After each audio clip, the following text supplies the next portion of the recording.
Welcome back to the Heal with Gold show. Hello, everybody. It is Wednesday night, 8 p.m. Eastern. I hope you're going to be joining us for this amazing hour with Dana and Krisanna. I hope I'm saying Dana right. Is it Dana or Dana? Yeah, I was right. Okay, I was right. She's behind the scenes here. I'm so excited because we were going to have this show and we had to postpone it, and I was so bummed. But everything has the right timing. And the reason I'm so excited is because this is the first show that I'm doing in my home. Guys, I can't say homeless because I was renting, but I moved 3 times in 6 months.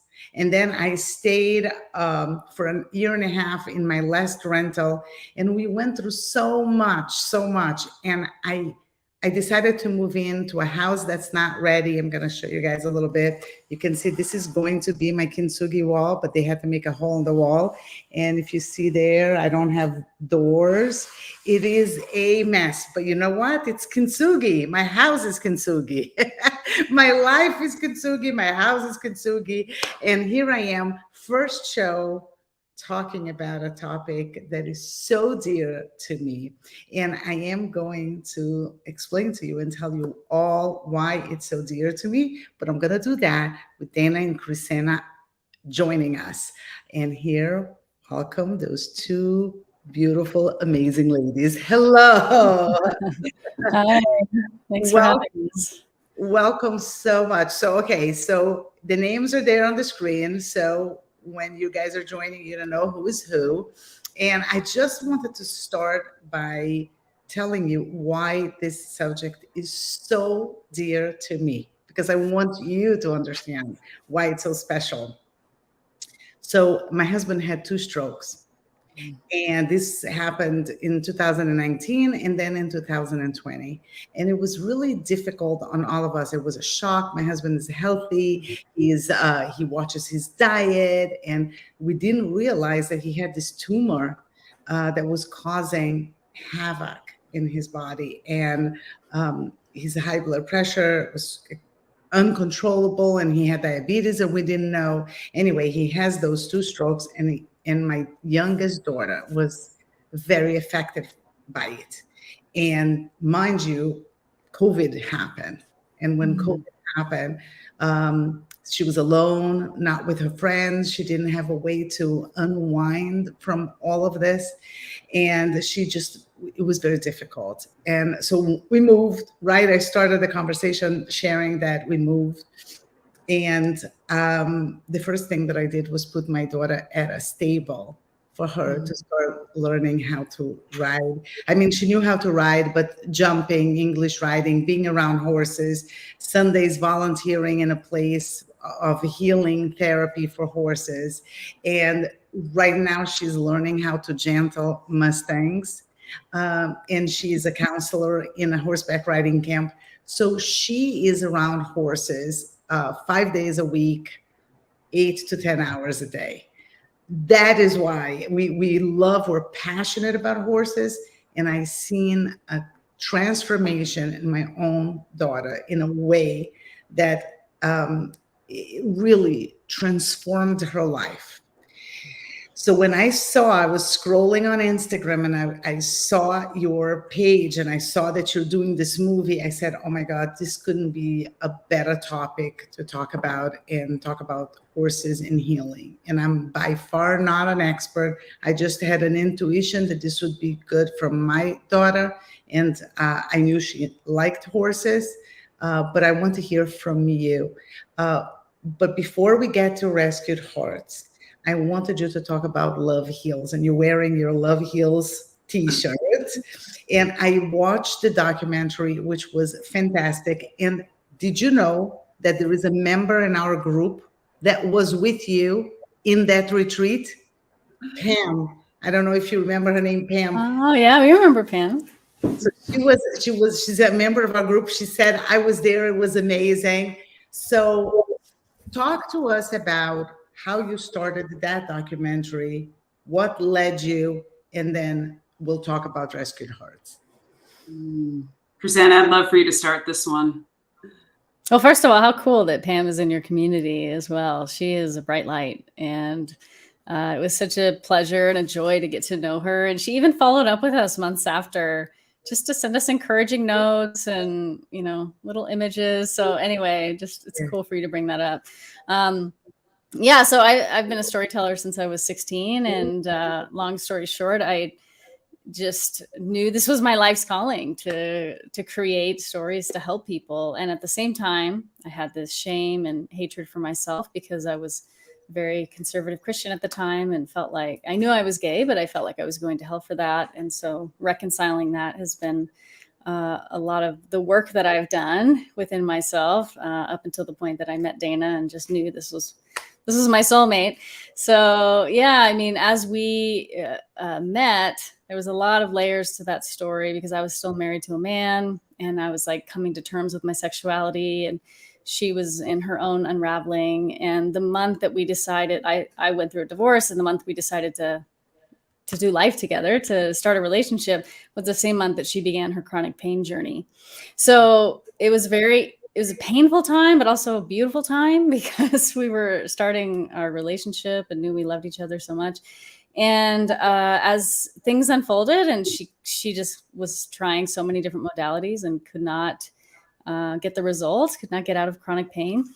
Eventually we ended up with her doing a spine surgery and then a second spine surgery. And somewhere along the way, I just felt like, I need to start filming this. I don't know what's happening here, but it's so dark and it's so painful, even if it's just a reference point for us to look back on so that we can see that progress has happened, that she's actually making some progress. Then that's worth it. I just have to start filming some of this stuff. So the film documents a lot of that. We talk about kind of some of those chapters of our story in the beginning of the film, but needless to say, a year after Dana's second surgery, I was asked to create a documentary on healing. And the executive producer of our film didn't even know that Dana had just been on this journey.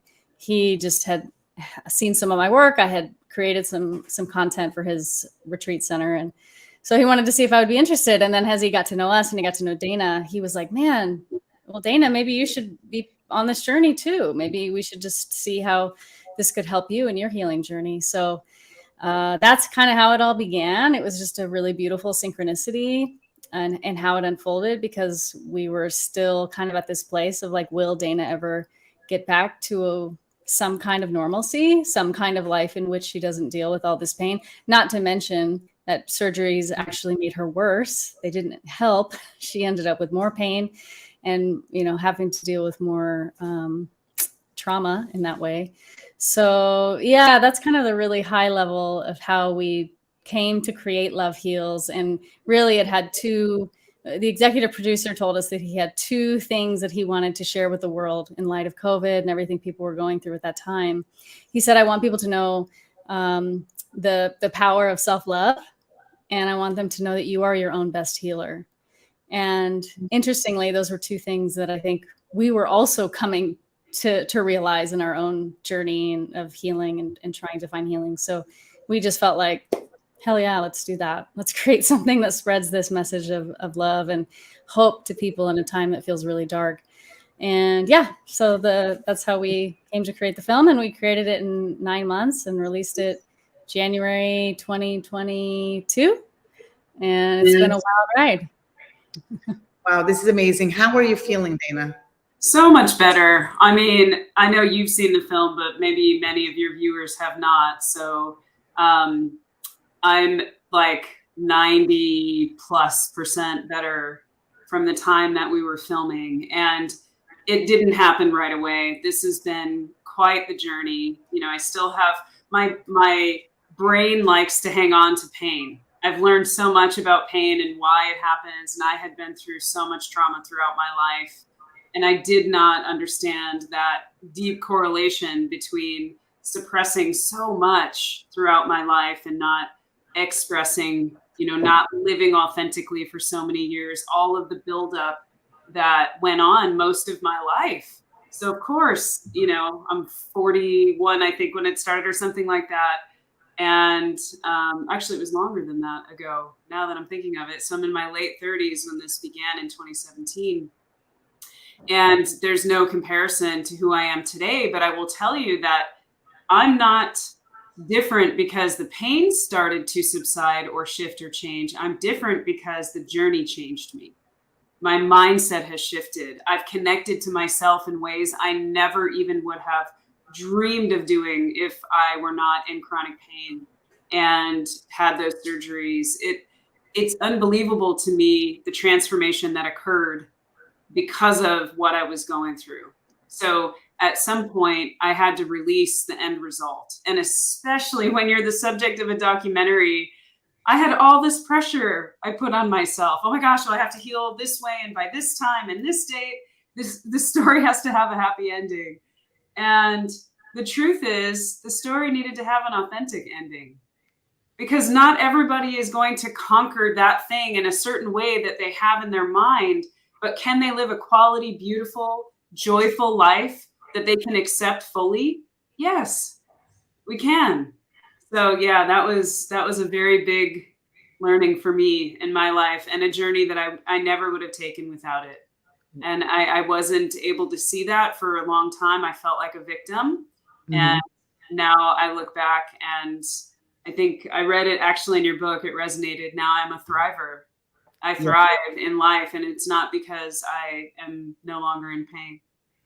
It's so interesting because when I did my research, it was really three groups of people, right? You had the victims, you had the survivors who really hang on to their story.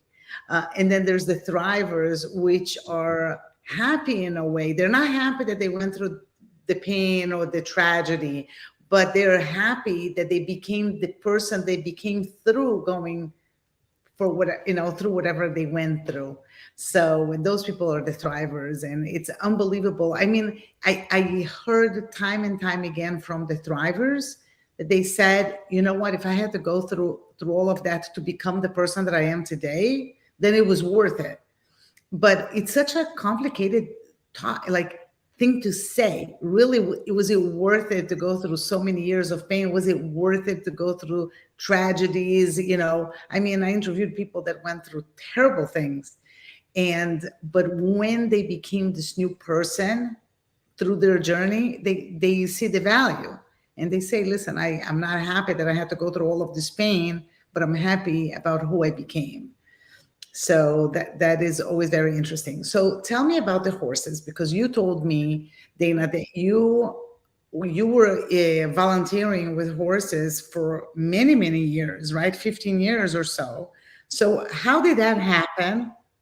And so tell me a little bit about that, what you witnessed, and how you came to become, connected to horses. Sure. So I was born and raised in the Chicago area. So we're in Arizona now. But for the first 23 years of my life, I was in a completely different geographic area where I didn't really have exposure to horses. But something in me was always drawn to them. So I would be drawing them or picking out names for my future horse. It was just something that was in me from, I mean, literally as far back as I can remember. So when I moved to Arizona in, 2003, the very first thing that I wanted to do for myself was find a way to connect with horses. And I was working in corporate America when I moved out here. And I will never forget, there was a volunteer fair. And somebody at the fair, the table said, horses help. And I was like, horses help? What the heck is that?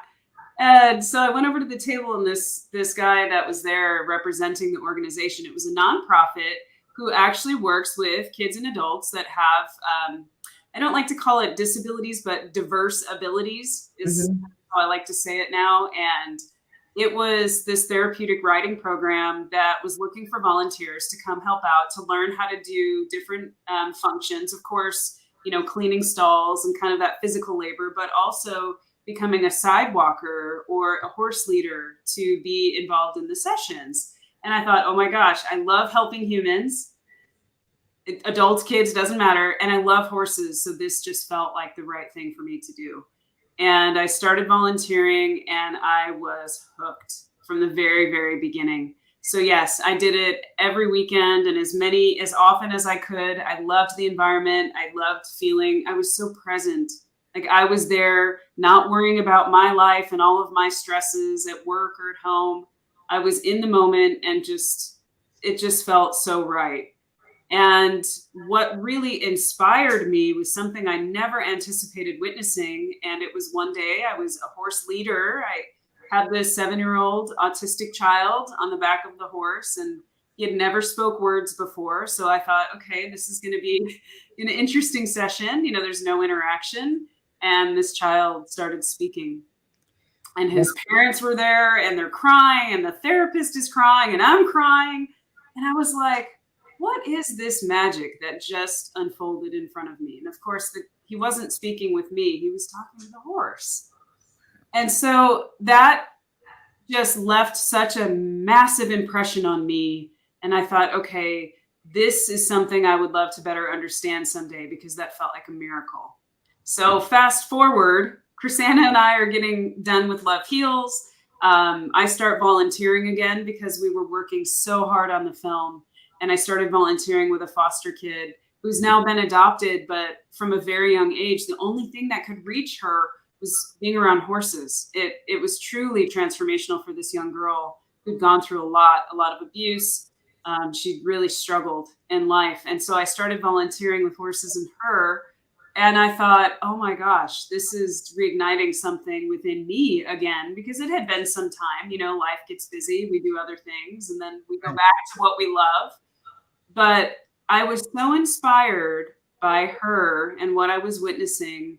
And then I just started hearing different stories. And then ultimately, I don't know if anybody's heard of Heart Math Institute, but Heart Math and some researchers released this video about these studies that were done on why is it that horses are so healing to us as humans. And the answer lies within the heart. It's about heart coherence and how we synchronize with them. And it puts our nervous systems in a state of regulation, and we're so grounded. It's just, you know, this is why children feel safe enough to speak their first words, or veterans with PTSD start to live maybe a little bit more of a better life after they go through these types of therapies, and everything in between. So I will pause there. I know that was a lot of information, but that was really the inspiration. We started seeing these studies and I said, Krisanna, this is it.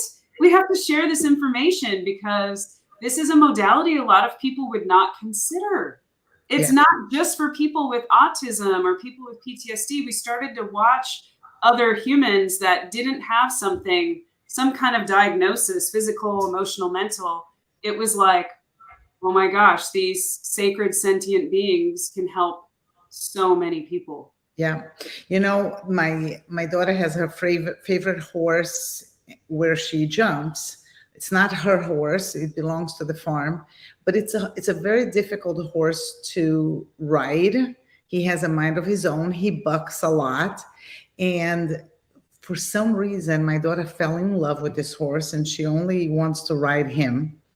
And the owner of the farm came and sat down next to me and he said, this horse loves your daughter like I've never seen before.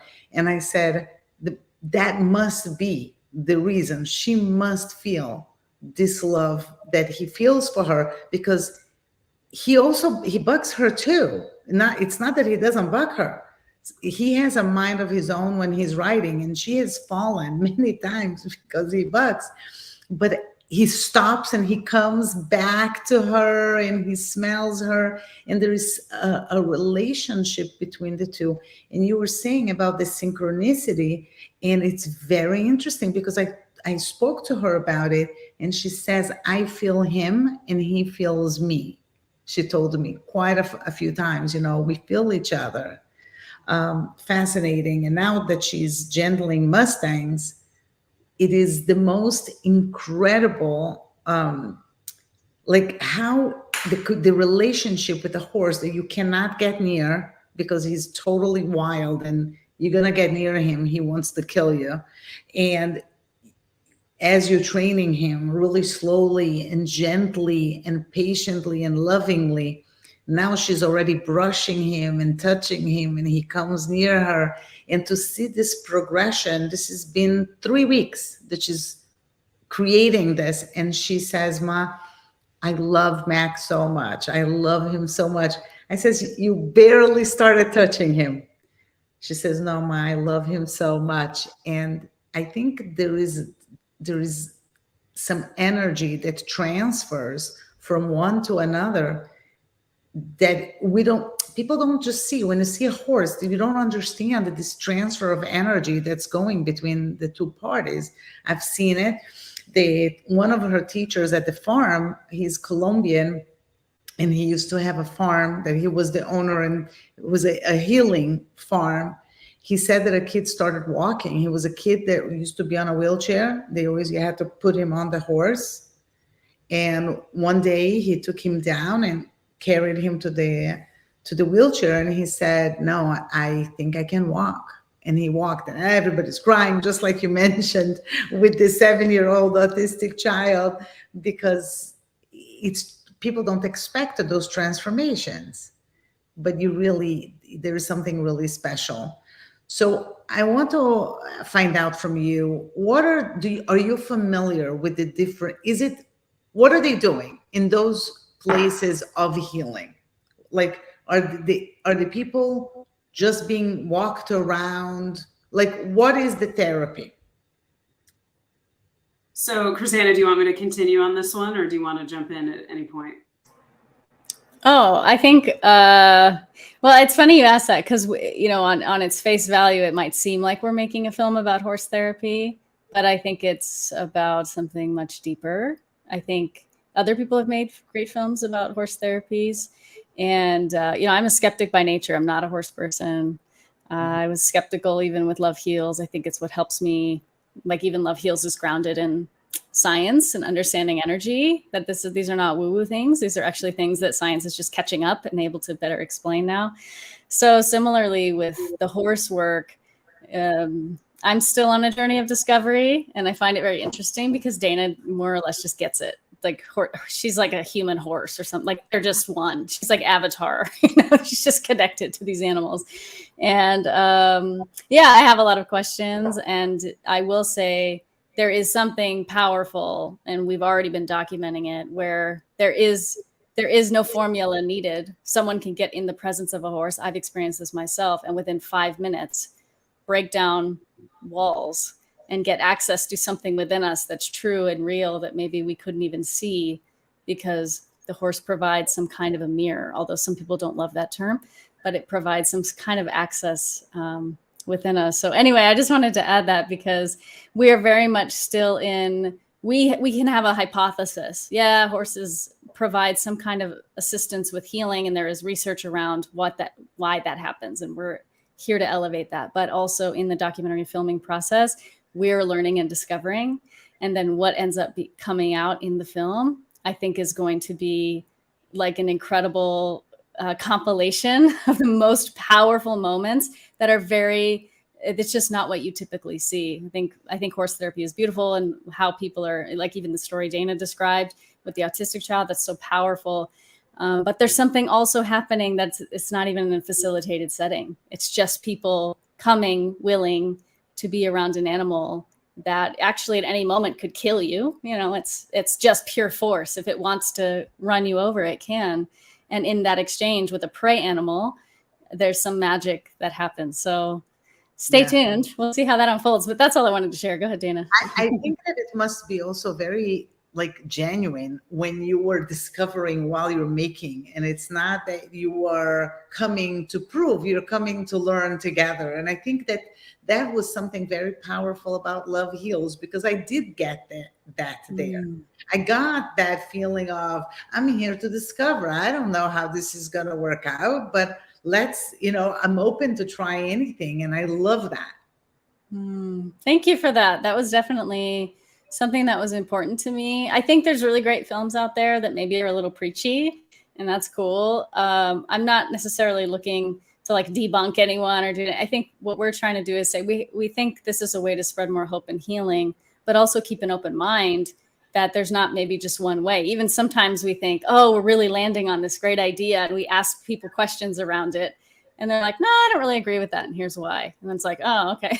Well, cool. We have other perspectives, and that's really great because, especially in the horse world, there's lots of strong opinions. If that's anything we're finding, that is the truth. And I think that's really cool. People are so passionate about what they're doing. So it's fun for me to be kind of more of an outside perspective and think about what are the universal themes that are not just going to speak to horse people, but that are going to speak to the human condition and maybe our relationship with nature in general, and how connecting with horses is a reflection of our relationship with nature, which is ultimately a reflection of our internal nature. So that's kind of something that we're diving into. I love that. You know that my daughter jumps, right? So she has the two separate settings that she's with horses. And a lot of people think, okay, this is a sport, this is a competition-based, sport. But I've been talking to the parents, and I think that every single parent that I spoke with, they put their kids to learn English riding. They were kids that needed the relationship with the horses. So it's very interesting. I haven't spoken to anyone that started because they thought that this sport was fascinating. It was very interesting that you have this group of parents sitting on the sidelines. Their kids are doing a very dangerous sport. I mean, my daughter got hit by a horse. She was very lucky where she got hit in the distance, and God was on our side that day. But it's a very dangerous, and she's fallen a bunch of times. I've witnessed it's terrible. Like a parent sitting, can't run to the arena. You have to wait and see, and your kid can't breathe for that first minute. So it's a complicated sport. It's a dangerous sport. But I haven't spoken to anyone yet who told me, yes, this is such an interesting sport.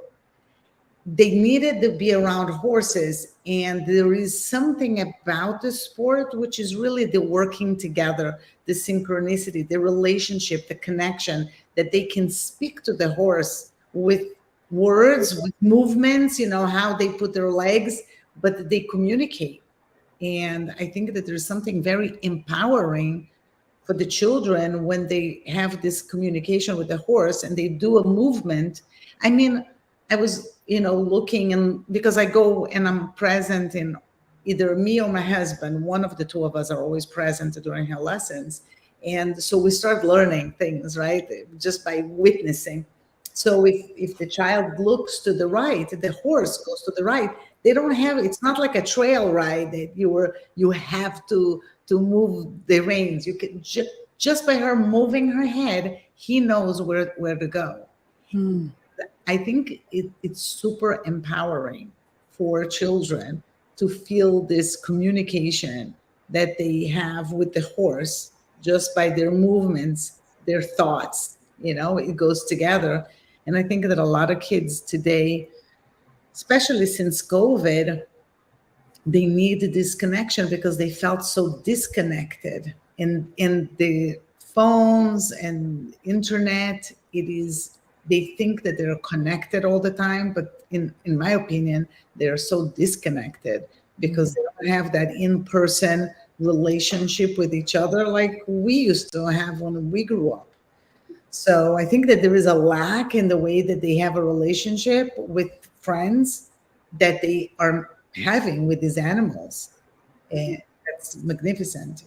It's I know a lot of kids. I know kids with the eating disorders that really are helped by horses. So I hope that you will bring some of the science. I'm super curious to hear. So when is this documentary supposed to come out, and what's the plan for it?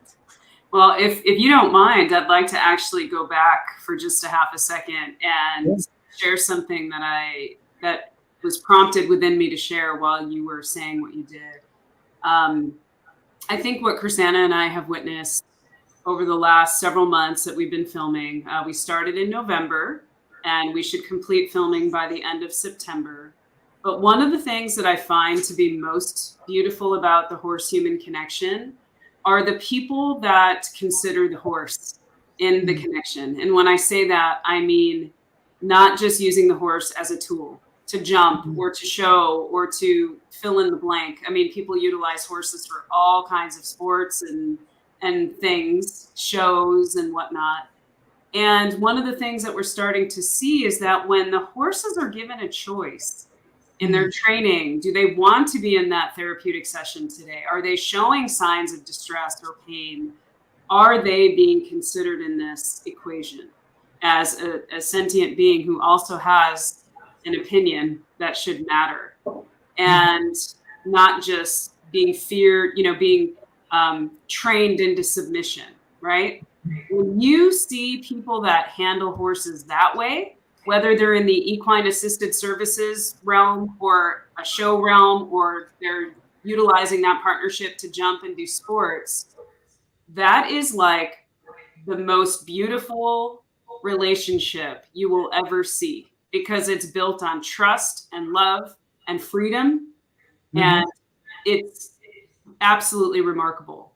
And I'm not speaking negatively about others who train with those other ways. I think for a long time, people were taught to do it that way. And they really never considered that if you actually give the horse a choice, wouldn't it feel better if they actually chose to do that instead of did it because they were fearful of whatever the repercussions might be, So I just had to share that because we're starting to see people doing work that way. And we have an Instagram page, Rescued Hearts Film.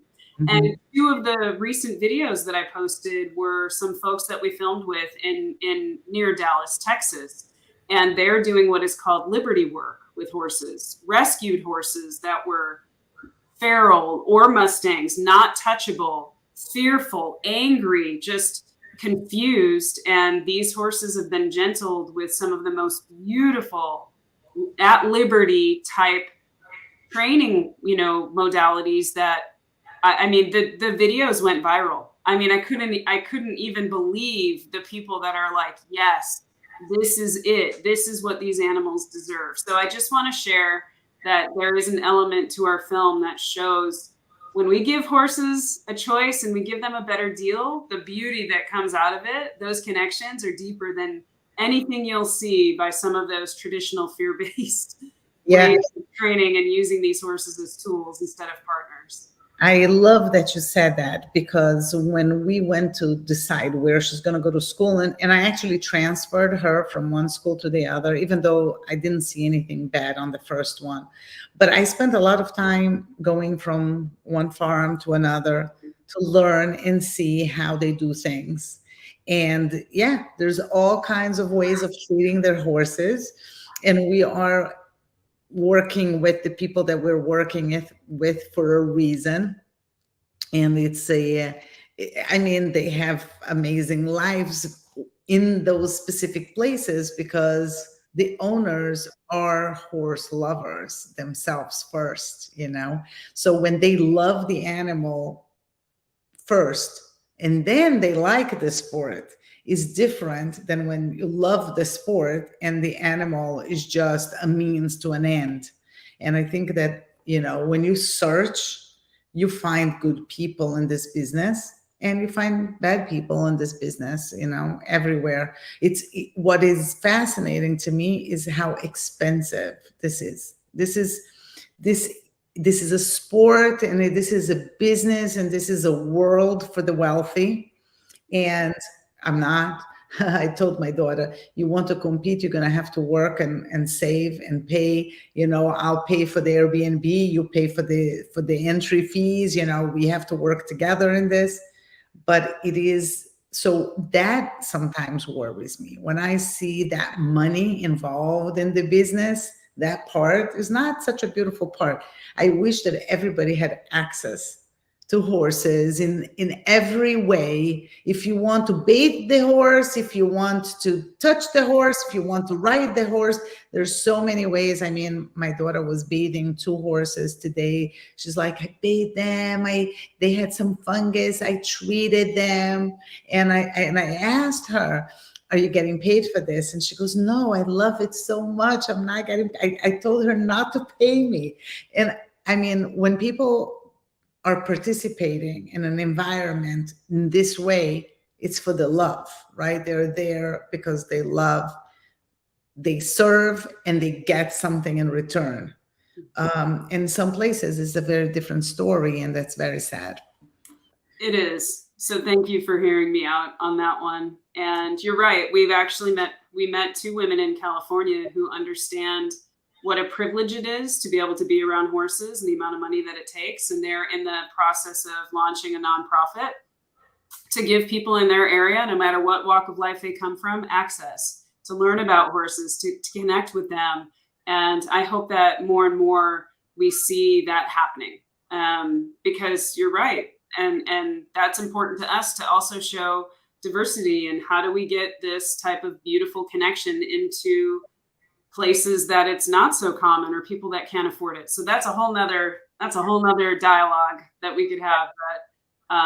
But in any event, our goal is to finish filming by the end of September, and then early next year, we would love to start entering the film into film festivals, just like we did with Love Heals. We'd like to get a few awards for the film. People take it a lot more serious. They know that if you've earned awards, that it's definitely something worth watching. So we would love to have that, but we're really trying to build a lot of excitement and awareness about the film right now through social media. And ultimately, if people sign up on our website and they subscribe, they'll be alerted when the film is done. We're hoping late Q1 next year, early Q2, depending on our schedules. And we're still in the fundraising phase right now. Love Heals was a little different. We were hired and paid to create that film for an organization and an executive producer, whereas Rescued Hearts, this is our passion project. It's important. We're going to work tirelessly to make sure it gets done.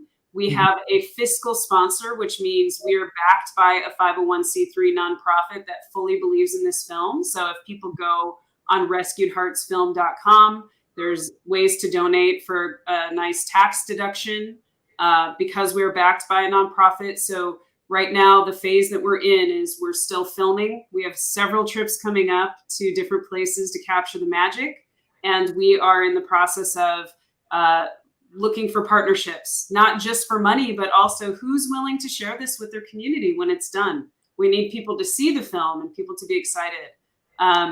And the point of the film, while it is very connected to the horse-human connection and how healing that is, Krisanna and I have also vowed to share modalities that will help people regardless. So we actually went to HeartMath Institute and dug deep into what it means to be in heart coherence, how that is helpful to us from a healing perspective. And we will be sharing things that people can use to get themselves there without the help of a horse as well. So we want this to be able to reach the masses so that we can spread a lot more healing to people that need it. We all need it in some capacity. So this is amazing. You know, I went to see last night The Sound of Freedom. Have you watched it? Not yet. Okay, go. I mean, run, because not every theater is going to have it past tonight. So hopefully there's still places in your area. I think the last time that I went to a movie theater was, I don't know, 4 or 5 years ago. I just don't go often to the theater. I just watch at home. But I wanted to go for this movie. I don't know why. I felt like I was called to watch this one in the theater and not wait for it on Netflix or whatever. And I'm happy that I did, because it makes a huge impact, that big screen. And it also makes a big impact to watch it together with the community, you know, and not be just alone. I think you should watch it. But what is very interesting about what they did is it's Angel Network or some Angel Productions. People could buy tickets for somebody else that couldn't afford. So if you can't afford, you ask for a ticket, you get a free ticket. And then after the movie, the actor speaks and encourages people to buy tickets for somebody else. And I felt that it was such an amazing way, because even if you get a gift and you go for free, I mean, it's a $10 movie, right? you feel if the movie is good and if it gave you something, if you benefited from it, now you want to give back, says, okay, I got a free ticket, I'm going to buy it for somebody else, and just keep giving. I think that you should look into how they did this, because it was such an experience. The fact that you could get a ticket and give a ticket, it made such a connection between the people. So I found it fascinating, and maybe you could do something on your website when it comes out. Tell me about Love Hearts. Is it already on PBS? Do you want to speak to Love Heals, Krisanna? Love Heals. Oh, yeah. I know, it's easy to combine them. Love Heals. I like it. No, Dana, you can. I feel like creatively, I'm fully in Rescued Hearts right now. So Dana is the one who's really seeing Love Heals through to PBS. So go ahead, babe.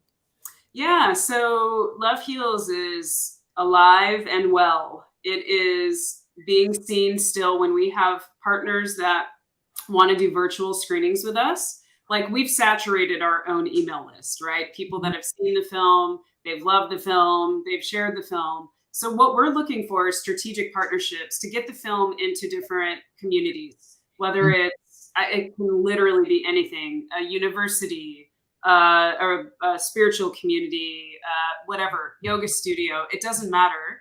We're looking for people who are excited about bringing the film to share with their communities. So I'm consistently looking for those partnerships. But just like you said, Love Heals, thankfully, was so well received by PBS that they're excited to get our film on public television. They're waiting on us. We're raising sponsorships right now, which means we're bringing organizations on PBS with us from the perspective of an ad can play with their brand, their mission statement, whatever call to action within PBS guidelines, of course. So we're raising sponsorships because we can elevate people with us on PBS. So we have a couple locked in we're very excited about. So that's the process we're in right now. And once we have those sponsorships locked in, we submit the newly edited 56 or 58-minute version of Love Heals, so that it can fit within their hour slot. And it should start playing on public television later this year in the fall sometime, and we'll be on there for 3 years. Wow. So, yeah, we're super excited. That is amazing. That is such an accomplishment. But also, there's something else very interesting. You talked, Krisanna, about being a storyteller.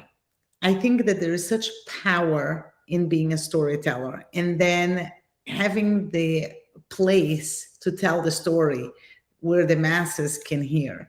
And I spoke to a very good friend of mine. She was actually a speaker in this show 2 or 3 times.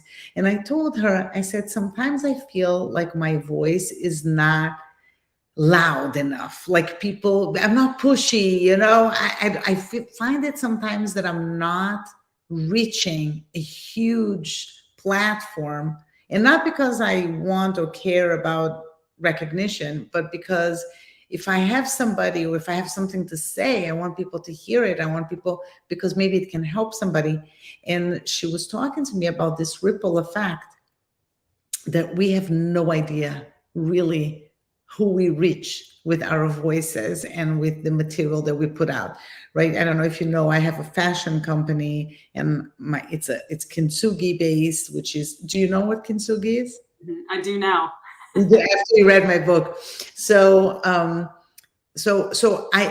have many different ways to reach people with this message. But she told me, you have no idea how it affects the person who gets it, and how that person talks to somebody else and somebody else. And there's that ripple effect that you just not lucky enough to find out what goes on behind the scenes. One day, we're gonna go to the next realm, and we're gonna see things from a different perspective, and we're gonna understand in our jobs here how much of what we said affected other people. And I'm so excited for you that you have this platform and this creative talent and this ability to create something that in a more concrete way. And even that, you don't know 100%, because if you think that you reached X amount of people, you reached a lot more. You just don't know that you did. And I'm excited for you for this journey, because you're saving lives. And this friend, by the way, this friend that I was talking to, and she was talking to me about the ripple effect, and we don't know anything. I want to tell you how I met her, because I know that similar things are happening to you. One day I get a message on WhatsApp, and this person says, "Hi, my name is so-and-so. You don't know me, but I want to tell you what your clothes are doing that you probably don't know." And she said that she runs retreats for women. In the beginning, she came wearing the clothing, and now all of the people that work wear my kintsugi clothing, and now even the people that attend wear the clothing.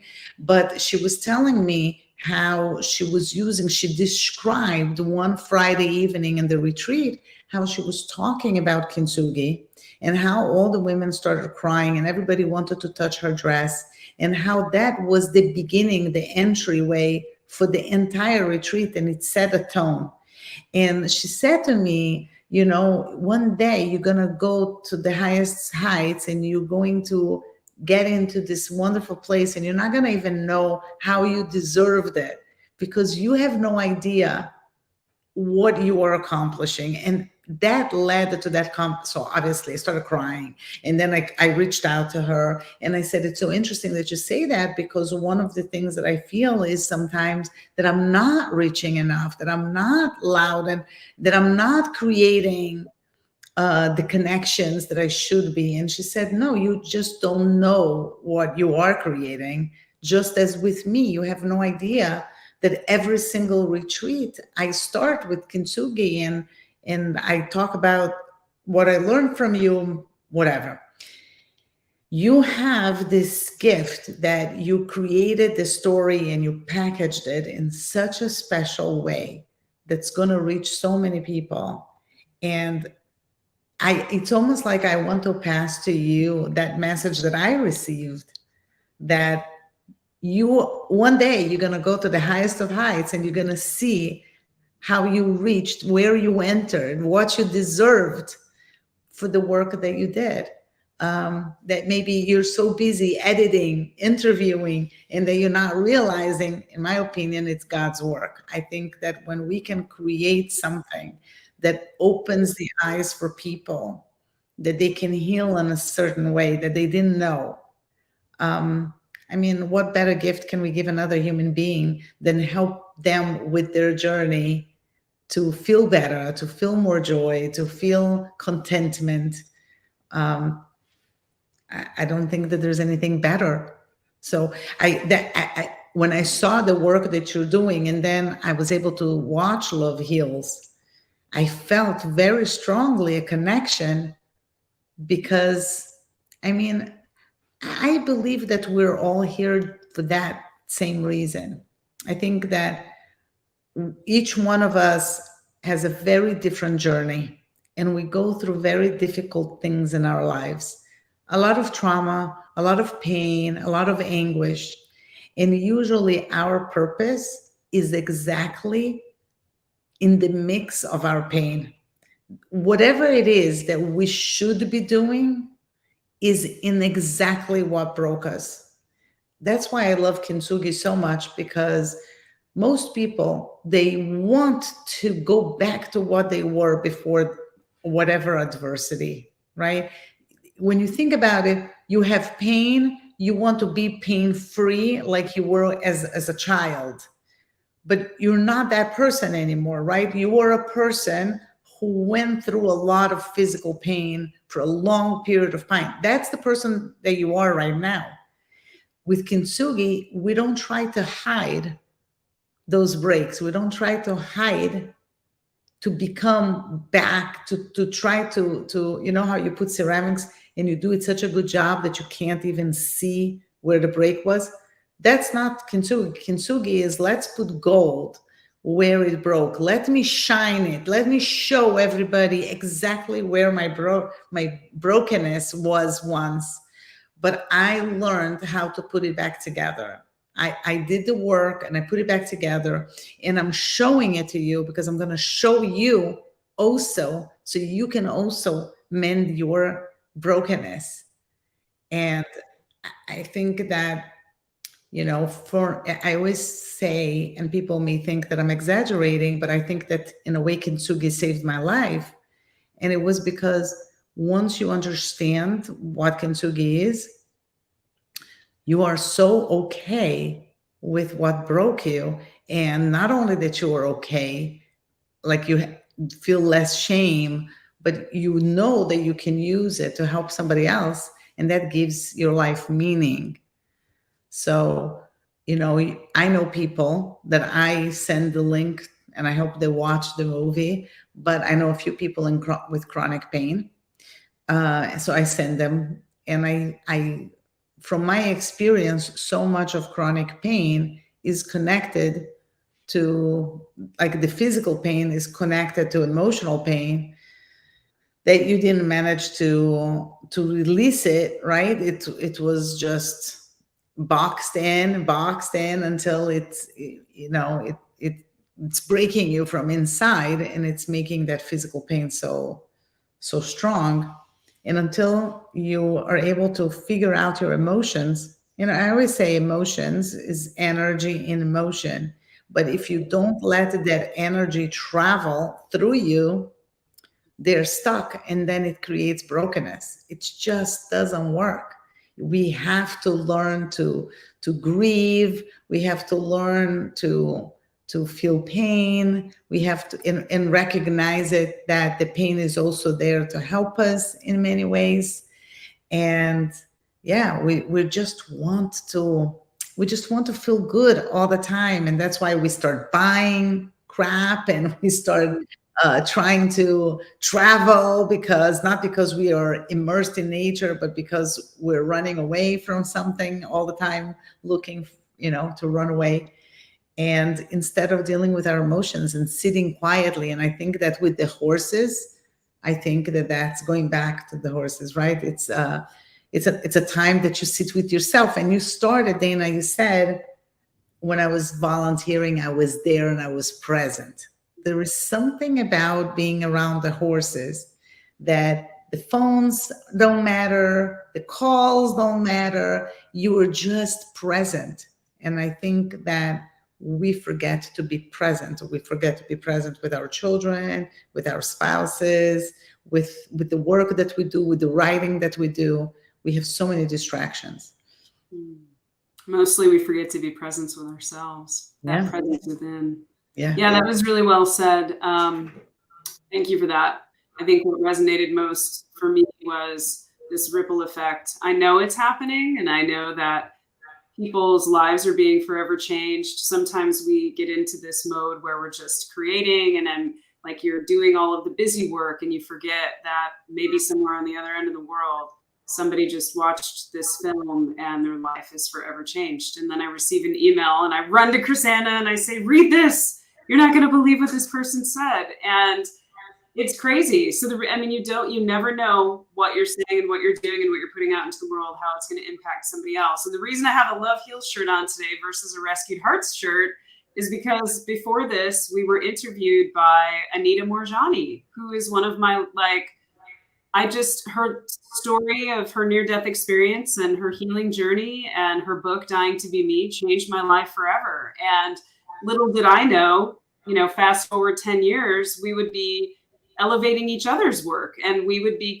partnering with her and helping her, and vice versa. And you just never know where your life is going to lead.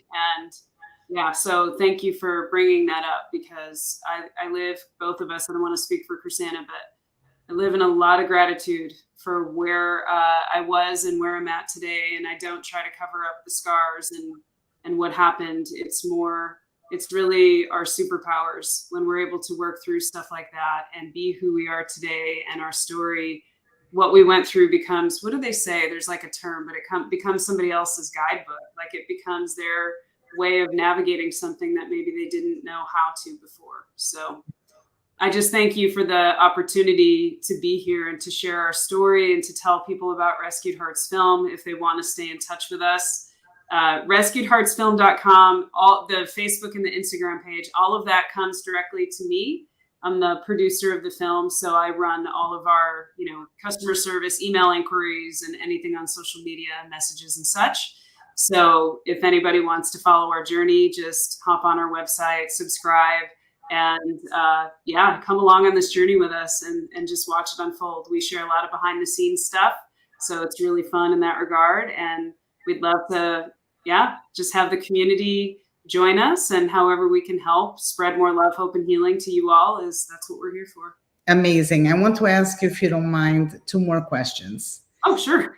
One, do either of you work in anything else, or right now are you doing this full time? That's a fun question. Go ahead, Krisanna. Yeah. So as this is our passion project, I still have clients that I work with, and I support them with storytelling and video projects to help with branding and seeing really powerful initiatives come to life or have the story of them told. So basically, they have to still spark me in some way, but similar vein, but just various clients in that way. And then we're fully in this film.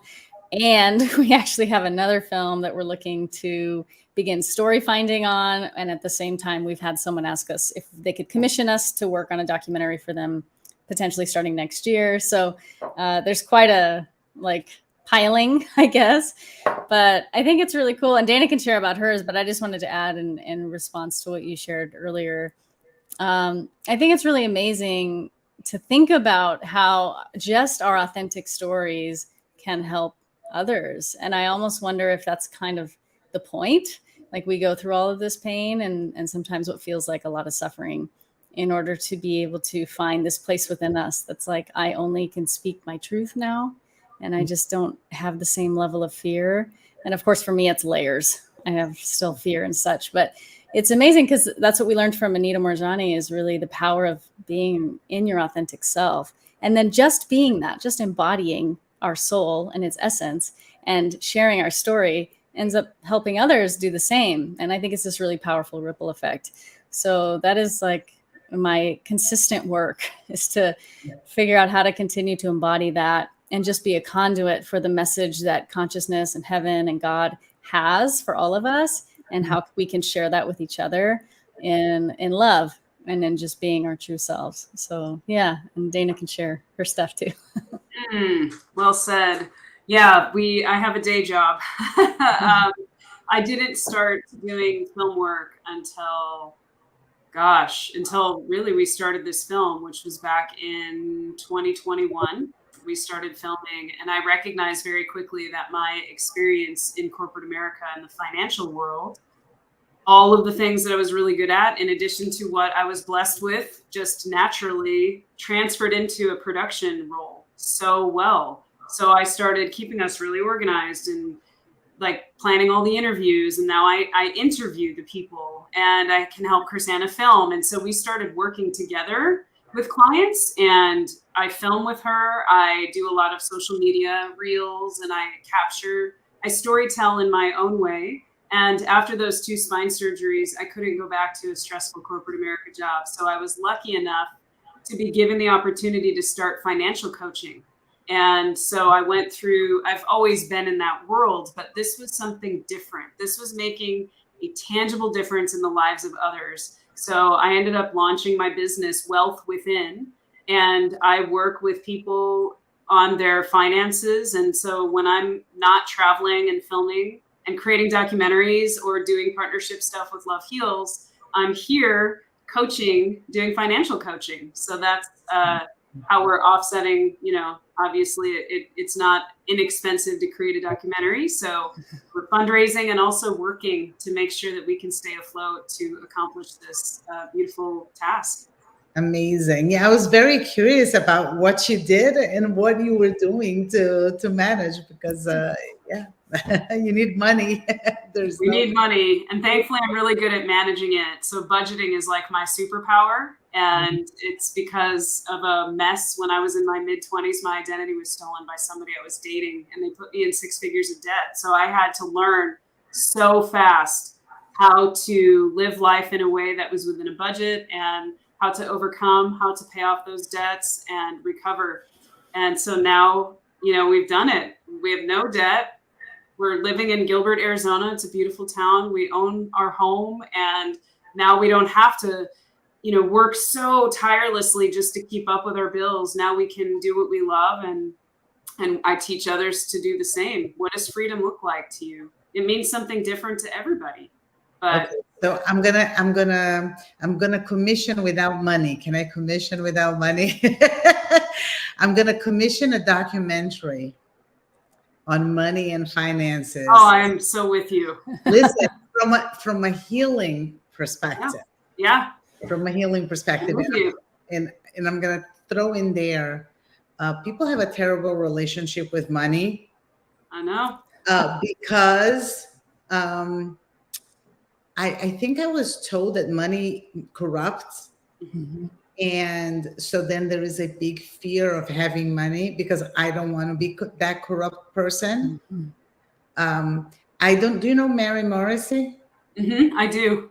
So she teaches about the relationship with money, and I did that course with her. And I mean, I fit the bill in like the worst case of how I see money. Yeah. And a friend of mine was telling me, money is just energy. It's just a transfer, right? It's just a way for you to transfer stuff. But yeah, so healing and finances, I think that's a very needed video. So when you're bored.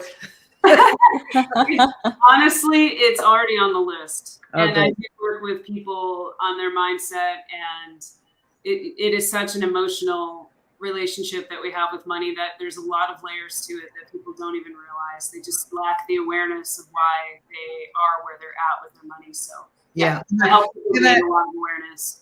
And I'm going to tell you, because before I did the fashion with the resilience and coaching and writing about resilience, I did branding and marketing. And I used to work for pharmaceutical companies, teaching employees that being ethical is good for business. And I made a lot of money.